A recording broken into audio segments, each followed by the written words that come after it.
राम प्रसाद अपने ऑटो में बहुत गुस्से में घर आया था। वो घर आके पार्किंग भी ठीक से नहीं करता है। गाड़ी को दीवार से चिपकाकर लगा के वो उतने ही गुस्से में वहाँ मौजूद एक बेड पे बैठता है। वही दरवाजे के पास उसके लिए इंतजार कर रही उसकी पत्नी रमा देवी ये सब देख, अरे क्या हुआ जी, क्यों इतना गुस्सा? गुस्सा नहीं तो और क्या आएगा, ऐसे वो क्रोध में बात करता है। हाय भगवान, पहले ये तो बताओ कि हुआ क्या, इस गुस्से का कारण क्या है? अरे हर रोज इतना मेहनत करके जो पैसे मैं कमा रहा हूँ वो सब तो पेट्रोल भरवाने में ही जा रहा है। अब मेरे बचत के क्या पैसे रहेंगे और मैं क्या कमाऊंगा? अच्छा, तो बढ़ रहे पेट्रोल रेट्स पे है आपका गुस्सा? मैंने तो कुछ और ही सोच लिया था। अच्छा, तो तुम्हें मेरा वजह छोटा लग रहा है? अब आप अकेले तो नहीं हो ना जो इस मुश्किल से गुजर रहा है। देश के सारे लोग इसी मुश्किल से गुजर रहे हैं। तो क्या मैं गुस्सा नहीं कर सकता हूँ इस बात पे? नहीं, मैं ये कह रही हूँ कि सिर्फ आपके गुस्से से कुछ नहीं होगा। आपके ही तरह अगर सभी को इतना गुस्सा आया, सिर्फ तभी इस मुसीबत का एक हल मिलेगा। अच्छा, तो मैं क्या करूँ वो भी तुम ही बता दो।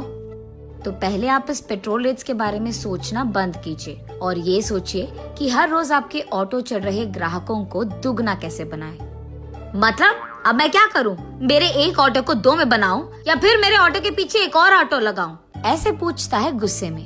इतने में रमा देवी कुछ कहने ही जा रही थी कि राम प्रसाद को ऐसे लगता है कि अचानक उसे कुछ समझ आया और वहाँ से उठकर तुरंत उसके ऑटो के पास जाकर उसे जांचने लगता है। ये देख रमा देवी, क्या हुआ जी, अब फिर से क्या हो गया? ऑटो को ऐसे जांच क्यों रहे हो आप? खा जाओगे क्या उस ऑटो को?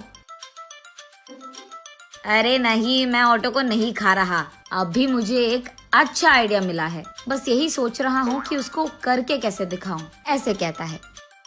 फिर रमा देवी कुछ कहने ही जा रही थी कि राम प्रसाद उसको सुने बिना ऑटो में बैठकर वहाँ से चले जाता है।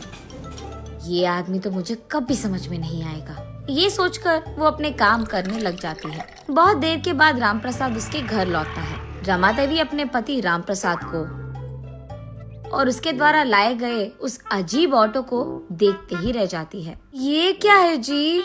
ऐसे पूछती है आश्चर्यचकित होकर। अब तुम ही तो कह रही थी कुछ देर पहले कि मेरे ग्राहकों को दुगना बनाना चाहिए, तभी मुझे ये विचार आया। मैं एक पुराने ऑटो को लेकर उसके सामने के भाग को काट कर उस भाग को मेरे ऑटो से जोड़ दिया है मैंने। अब मेरे ऑटो बहुत सारे लोग चढ़ेंगे और मुझे ज्यादा पैसे भी मिलेंगे। मेरा पति तो बहुत चालाक है, ऐसे कहकर खुश हो जाती है रमा देवी। अगले दिन से राम प्रसाद के सोच के अनुसार ही बिना कोई मतलब के भी बहुत सारे लोग राम प्रसाद के अनोखे ऑटो में सैर करने चढ़ जाते थे और इसी कारण उसको बहुत सारे पैसे मिलने लगे। उसका तो लाभ चल रहा था। ऐसे ही कुछ दिनों में राम प्रसाद का ऑटो सुबह से शाम तक बहुत भीड़ था और पैसे भी उसे ऐसे ही मिलते थे, इतना कि राम प्रसाद को आराम करने का भी समय नहीं था। ऐसे कुछ दिन चल रहा था। उसके बाद उसके भीड़ित ऑटो को देख पुलिस उसके पास आते हैं। ऑटो को रोककर ये कहते हैं कि परमिशन के बिना ऐसे अनोखे ऑटो को चलाना कानून के खिलाफ है। इसीलिए वो लोग राम प्रसाद को गिरफ्तार करके उसके ऑटो को भी स्टेशन ले आते हैं। पुलिस स्टेशन पहुंचने पर राम प्रसाद देखता है कि उसके ही ऑटो के जैसे वहाँ एक और ऑटो मौजूद है। वो देख उसे लगता है कि उसी की तरह किसी और को वही विचार आया होगा। ये सोचते हुए वो पुलिस स्टेशन के अंदर जाता है। वहाँ मौजूद पुलिस इंस्पेक्टर, क्या सोच रहे हो तुम अपने आप को? तुम्हारे इस अनोखे ऑटो में लोगों को बिठाकर ग्राहकों को डराना चाहते हो तुम? और इतना ही नहीं, तुम अपने ही जैसे ऑटो बनाकर बेच भी रहे हो। चल क्या रहा है हाँ? ऐसे पूछता है वो police officer. Sir, petrol rate बढ़ जा रहे हैं और पैसे कम पड़ गए, इसलिए पैसे कमाने के लिए मैंने अपना दिमाग का इस्तेमाल करके इस ऑटो को ऐसे बनाया, लेकिन मैंने कभी भी ऐसे वाले ऑटो बनाकर किसी को बेचा नहीं साहब। तब वो पुलिस ऑफिसर वहाँ मौजूद एक आदमी को देख, ये देखो, ये आदमी भी तुम्हारे जैसे एक ऑटो चला रहा है। जब मैंने पूछा उसने कहा कि तुमने ये ऑटो उसको बेची है, ऐसे कहता है। राम प्रसाद उस आदमी को देख ऑफिसर से ऐसे कहता है, साहब मैंने तो इस आदमी को कभी नहीं देखा है, ये तो पहली बार है इसको देखना। ये सुनकर वो पुलिस ऑफिसर उस आदमी की ओर गुस्से में देखता है और ऐसे कहता है, क्यों मुझसे ही खेल खेल रहे हो तुम? सच बताओ, ये ऑटो तुम्हें कैसे मिला?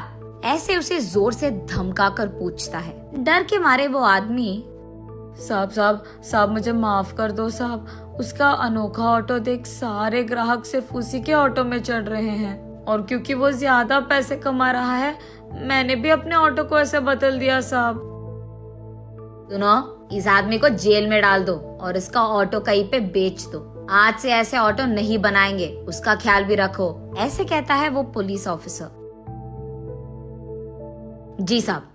लेकिन साहब, इस आदमी को और उसके ऑटो को क्या करें? अब से ये आदमी हमारे डिपार्टमेंट में ड्राइवर का काम करेगा। उसी ऑटो में वो हर रोज ट्रैफिक रूल्स के बारे में, रोड पे सुरक्षित रहने के बारे में, ट्रैफिक रूल्स के खिलाफ जाने पर क्या क्या होगा, ये सब माइक लगाकर ये सारे शहर के गली गली में घूम कर बोलेगा। सब लोगों को ये अपने ऑटो में घूमते हुए जागरूकता देते रहेगा। ये कहकर वो पुलिस ऑफिसर वहाँ से चले जाता है। ये सुनकर रामप्रसाद, हाँ भगवान का शुक्र है मुझे कोई तो नौकरी मिला, महीने का इतना पैसा भी मिल रहा है मुझे, अब जो है उसमें खुश रहूंगा मैं। ये कहकर वो चुपचाप खुशी में अपने घर चले जाता है।